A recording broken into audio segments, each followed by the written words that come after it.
There's a gravestone in eastern Kentucky with two names on it, the same woman, listed twice, once as a wife, once as a granddaughter.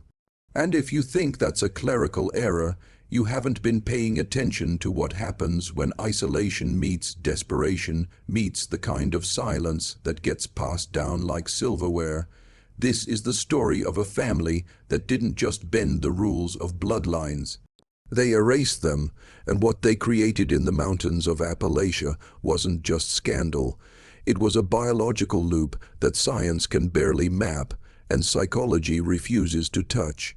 Because when a family tree circles back on itself, when cousin becomes spouse, becomes parent, becomes cousin again, you don't get a family. You get a closed system, a genetic echo chamber, and the people trapped inside it.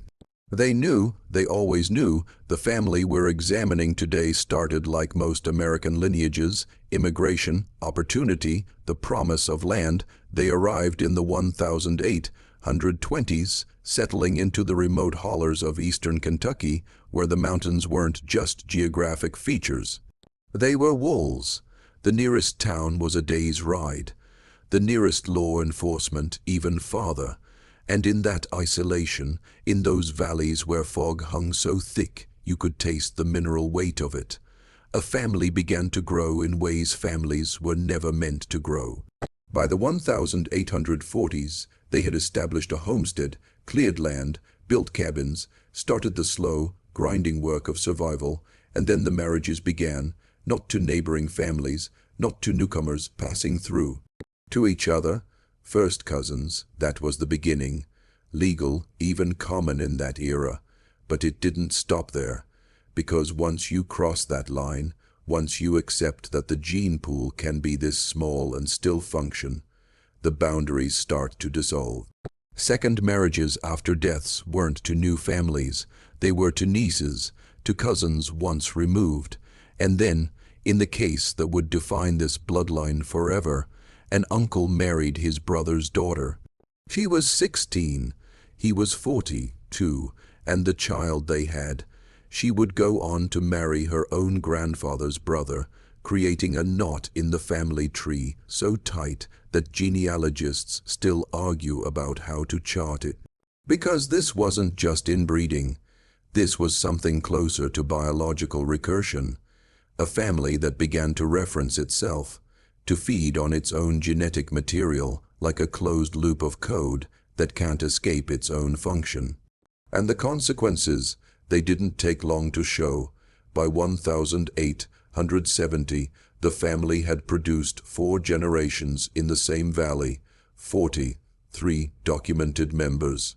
And if you look at the census records, if you really study the names and the ages and the relationships listed in fading ink, you start to notice something, the repetition, not just of names, which was common enough, but of afflictions, stillbirths clustered in certain branches, children who survived but never spoke, a pattern of early deaths that officials attributed to fever, to accident, to the hardness of mountain life.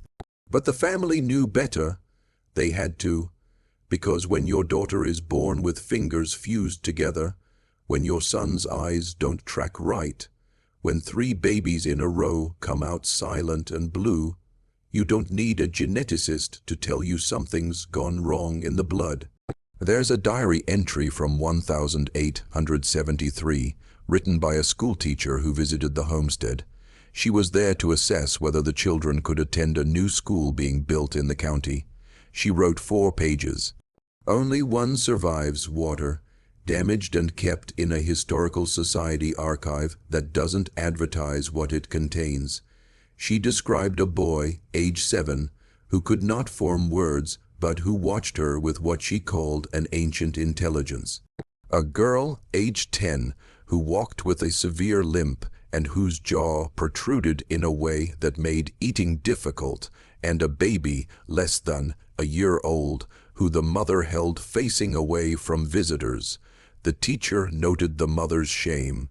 Her refusal to turn the child around, and then, in the margin of the page, in handwriting that looks rushed, almost frantic, the teacher wrote, "They are all kin to each other in ways I cannot speak of.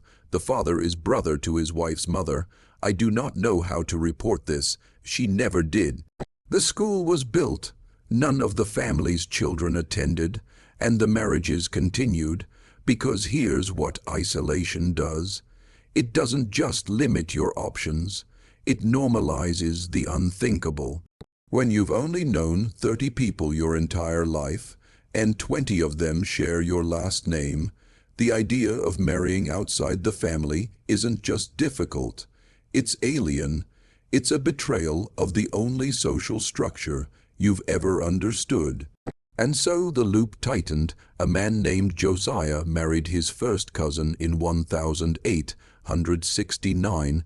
When she died in childbirth 3 years later, he married her younger sister, his second cousin. Their children married each other.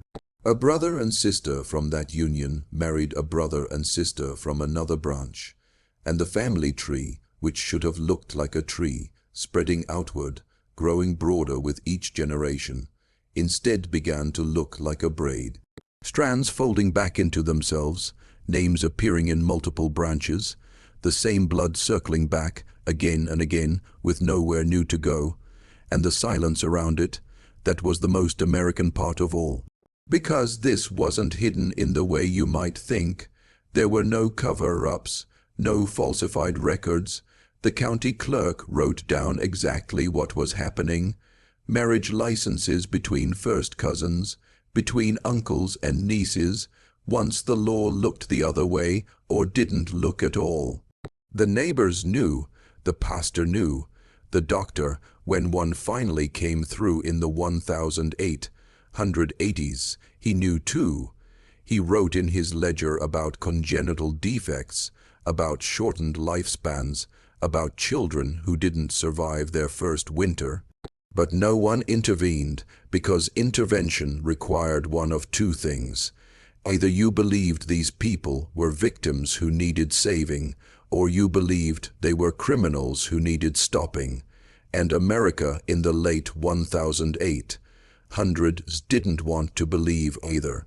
It was easier to let the mountains keep their secrets, to let certain families disappear into the fog and pretend they were choosing it. But they weren't disappearing, they were multiplying.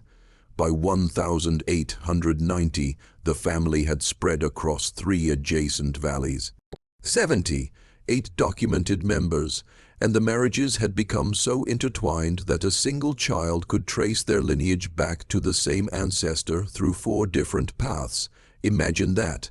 Imagine your great-grandfather appearing in your family tree 8 separate times.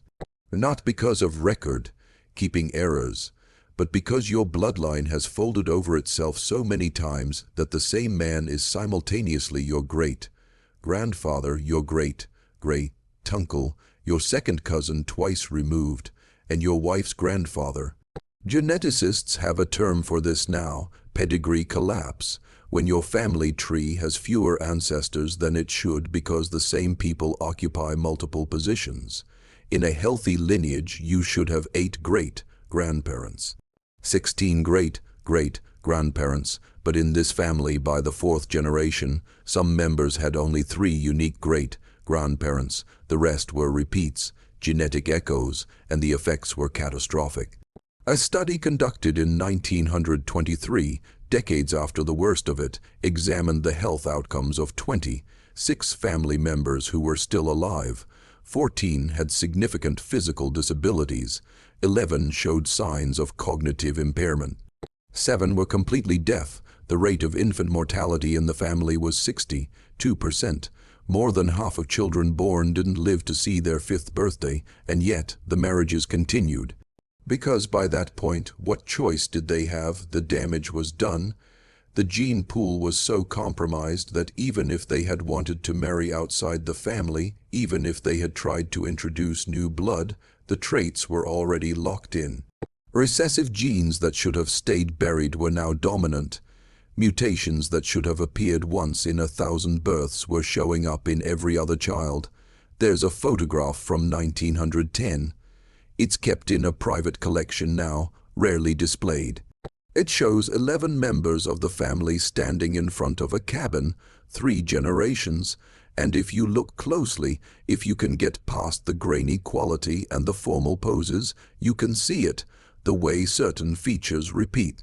Not in the normal way families share traits, but in a way that feels wrong. The same distinctive jaw on a grandmother, her daughter, and her grandson. The same unusual ear shape on 4 people who shouldn't look that identical. And the eyes. Every single person in that photograph has the same eyes, not the color, the expression, a kind of hollow awareness, like they knew exactly what they were, and they were asking you not to look. The breaking point came in 1918, not because anyone outside the family finally intervened, but because the family itself began to collapse under the weight of what it had become. A woman named Martha, 23 years old, gave birth to her 4th child.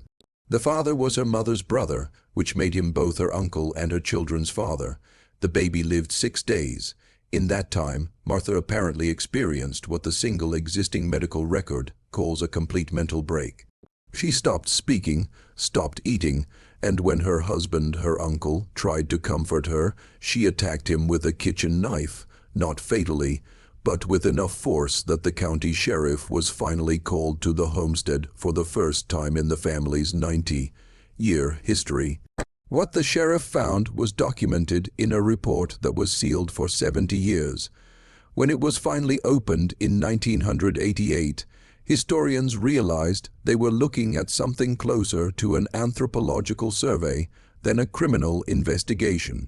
The sheriff described a community of 41 people living in conditions he compared to medieval serfdom, multiple generations sharing single-room cabins, children who had never been more than 5 miles from where they were born, and a social structure so insular that he couldn't determine who had authority, who made decisions, or even who was married to whom. Everyone deferred to everyone else. Everyone claimed responsibility for nothing. And when he tried to arrest Martha for assault, 6 different people claimed to be her legal guardian: her father, who was also her grandfather, her husband, who was also her uncle, her brother, who was also her cousin. The sheriff left without making an arrest. He wrote in his report that he didn't believe the law, as he understood it, had any jurisdiction over what he had witnessed, but something had shifted. Maybe it was Martha's breakdown. Maybe it was the realization that outsiders were finally looking. Or maybe it was simply that the family had reached a biological threshold where continuation was no longer possible. Whatever the reason, the marriages slowed. Not stopped, but slowed. Between 1920 and 1940, only 8 marriages were recorded within the family, down from 23 in the previous 2 decades. Some members left. A few moved to nearby towns, changed their names, tried to build lives where their origins wouldn't follow them. Others stayed, but stopped having children. And the ones who did continue the pattern, who married their cousins and their nieces and their second cousins twice removed. They produced fewer and fewer surviving offspring. The gene pool wasn't just shallow anymore, it was toxic. By 1950, there were only 19 living members of the original family line. Most were over 50. Several were institutionalized. And the youngest, a girl named Sarah, was 16, unmarried, and according to social services reports, profoundly disabled. She was the last.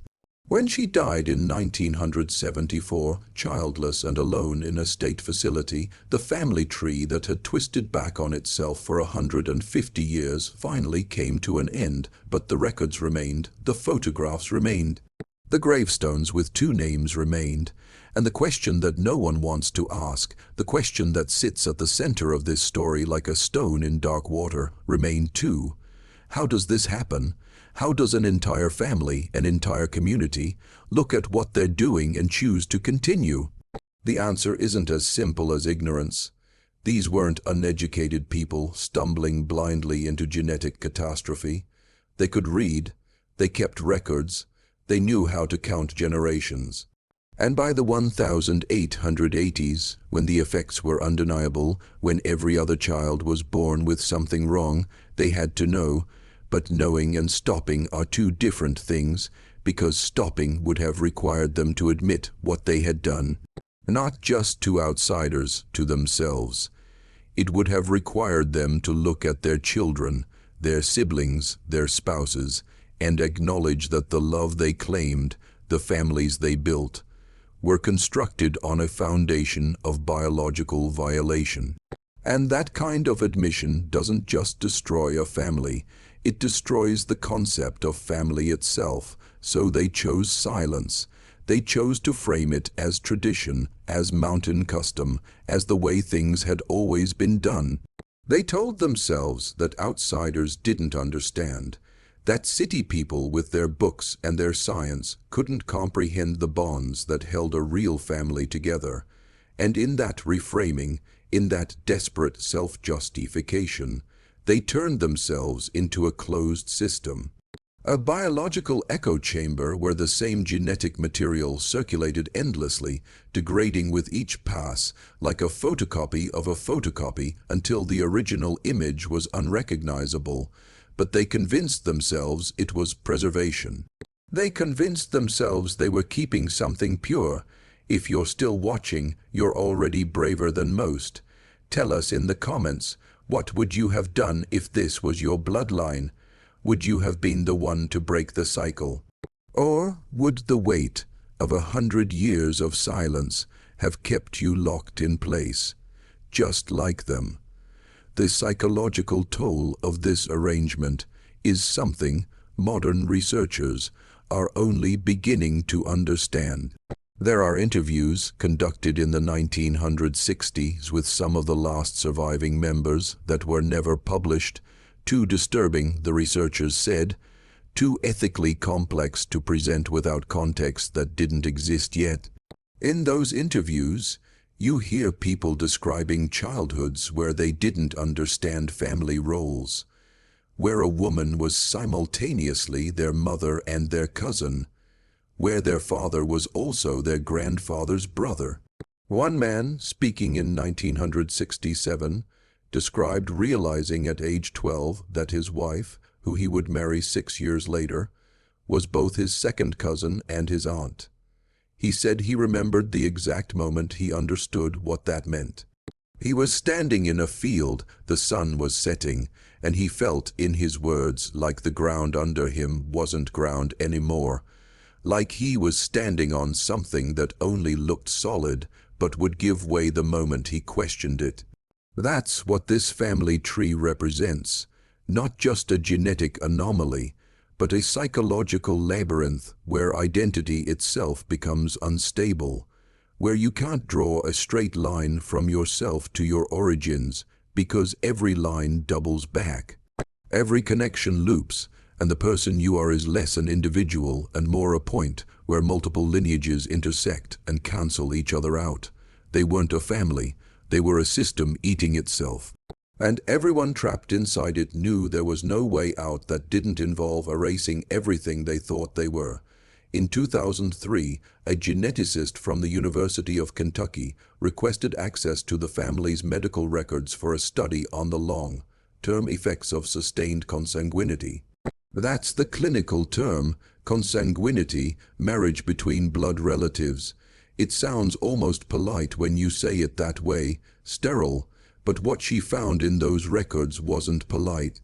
It was a multi-generational cascade of genetic disorders so severe that she initially thought the records had been compiled from multiple unrelated families: hemophilia, albinism, cleft palates, skeletal dysplasia, polydactyly, microcephaly. Conditions that should appear randomly, sporadically, were showing up in clusters, in patterns. And when she mapped the family tree, when she traced the marriages and the births and the deaths across 5 generations, she found something that made her stop her research entirely. There was a single mutation. A recessive gene variant so rare that it appears in less than 1% of the general population. In this family, by the fourth generation, it was present in 93% of documented members, which meant that the same genetic error was being passed down, concentrated, amplified with each generation. But here's the part that made her stop: that mutation wasn't just rare. It was linked to a specific region in Europe, a small area in what is now Germany, where a similar pattern of intermarriage had occurred 300 years earlier, and the family that carried it there, they had died out by 1750, every single member. The gene pool had collapsed so completely that the lineage simply ended. What this geneticist had found, preserved in the mountains of Kentucky, was a genetic echo of a European extinction event, the same pattern, the same inevitable conclusion, just delayed by geography and isolation. She never published her findings. When asked why, in a private correspondence that was later leaked, she said she couldn't figure out how to write it without making the family members sound like lab specimens, like data points in a cautionary tale. But that's exactly what they were, not by choice, not by some moral failing, but by circumstance, by isolation, by 100 small decisions that accumulated into a biological trap with no exit. And the most haunting part, they had tried to warn people. In the 1930s, one of the family members, a man named Illy, traveled to the county seat and tried to speak with a doctor about what was happening. He brought a list, names of children who had died, descriptions of the deformities, and he asked, point blank, if this was because of the marriages. The doctor, according to Illy's own account given years later, told him that mountain families were prone to weakness, that it was probably the water, or the diet, or the lack of sunlight in the deep valleys. He never mentioned genetics. He never mentioned inbreeding. He sent Illy home with a bottle of tonic and a suggestion to pray harder. That was the system failing, not the family. The family was already trapped, already circling the drain, but the outside world, the world that had laws and science and the ability to intervene, chose to look away, chose to let the mountains keep their secrets. And by the time anyone with the authority to do something finally paid attention, it was too late. The damage was generational, permanent, written into the DNA of children who never asked to be born into a loop with no beginning and no end. And the question isn't, why did this family do this to themselves? The question is, why did everyone else let them? Today, the valley where this family lived is mostly empty. A few structures remain, collapsed cabins, stone foundations disappearing into kudzu. The cemetery is still there, overgrown but maintained by a historical society that doesn't put up signs explaining what happened. If you visit, and most people don't, you'll find those gravestones. The ones with two names, the ones that list relationships that don't make sense until you understand what you're looking at. Wife and granddaughter, husband and nephew, mother and cousin, they're not errors. They're confessions carved into stone, permanent records of a family that became something families were never meant to become. There are descendants, not direct. The main line ended with Sarah in 1974. But there were members who left, who married outside, who tried to dilute what had been concentrated for so long. Some of them know their history, most don't. And the ones who do, the ones who have traced their lineage back and found themselves staring at a family tree that loops and twists and folds back on itself like a knot that can't be untied. They don't talk about it. Not publicly, not even privately in most cases, because what do you say? How do you explain that your great-great-grandmother was also your great-great-aunt, that your bloodline contains the same ancestor in 8 different positions? That the reason you exist is because people who shouldn't have had children together did, repeatedly, for 5 generations. The academic term for what this family experienced is called a founder effect, taken to its extreme conclusion. When a small population reproduces in isolation, certain traits become fixed. But this wasn't just a small population. This was a population that was actively shrinking its own gene pool with every marriage, creating artificial bottlenecks, and the result wasn't evolution, it was devolution, a genetic regression toward fragility, toward unsustainability, toward extinction. They didn't just bend the rules of heredity. They broke them, and what broke in return was everything: health, sanity, the basic ability to continue. But here's what stays with you, long after you've closed the archives and left the cemetery and tried to forget what you learned. This wasn't an accident. It wasn't ignorance.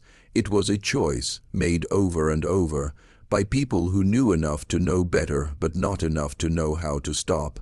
And that choice was enabled by a society that found it easier to ignore than to intervene. That found it simpler to let certain people disappear into certain places and pretend they were choosing their fate. This family didn't just twist their own tree. They were twisted by isolation, by poverty, by a system that never cared enough to offer them an alternative until it was far too late to matter. The gravestone with 2 names is still there. You can visit it if you want. Stand in front of it. Read the dates. Try to make sense of how one woman could be listed as both wife and granddaughter to the same man.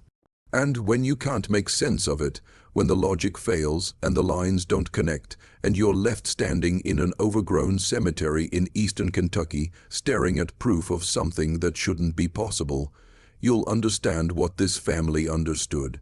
That some loops, once they're started, can't be broken from the inside. They can only be waited out, generation by generation, birth by birth, until the last name is carved into the last stone and the loop finally, mercifully, ends.